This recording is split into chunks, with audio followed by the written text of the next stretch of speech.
Much of the musculoskeletal examination focuses on detection of congenital abnormalities, particularly in the hands, spine, hips, legs, and feet.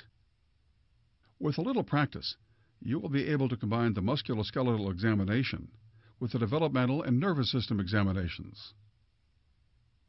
The infant's hands are clenched because of the palmar grip reflex. You will need to help the infant extend the fingers. Inspect the hands, fingers, and elbows carefully, noting any defects.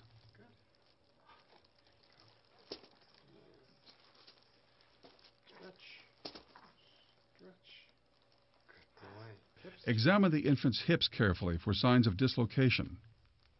Two techniques are especially helpful. For the Barlow test, hold the legs as shown and rotate your hands outward, seeing if the femoral head feels stable or moves laterally. Movement of the femoral head signifies laxity and a dislocatable hip. For the Ortolani test, again hold the legs as shown and rotate your hands the other way, inward, until each knee touches the table. A palpable movement of the femoral head back into place is abnormal.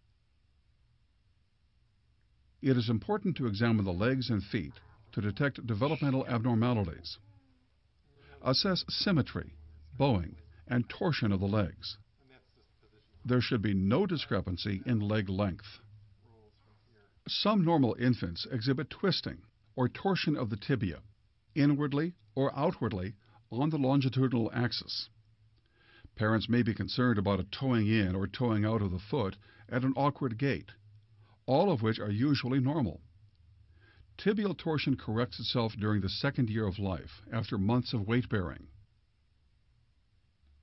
Finally, examine the feet of the infant. At birth, the feet may appear deformed from retaining intrauterine positioning, often being turned inward. Manipulate the affected foot. A normal foot should be easy to correct to the neutral and even to an overcorrected position. You can sometimes scratch or stroke along the outer edge of the foot to see if it assumes a normal position. The normal infant's foot has several features that, while they may initially concern you, are benign. The foot appears flat because of a plantar fat pad. There is often inversion of the foot, elevating the medial margin. The infant may exhibit adduction of the forefoot without inversion, or even adduction of the entire foot. Each of these normal variants tends to resolve within 1 or 2 years. Finally, inspect the spine carefully, making sure there are no pigmented spots, hairy patches, or pits.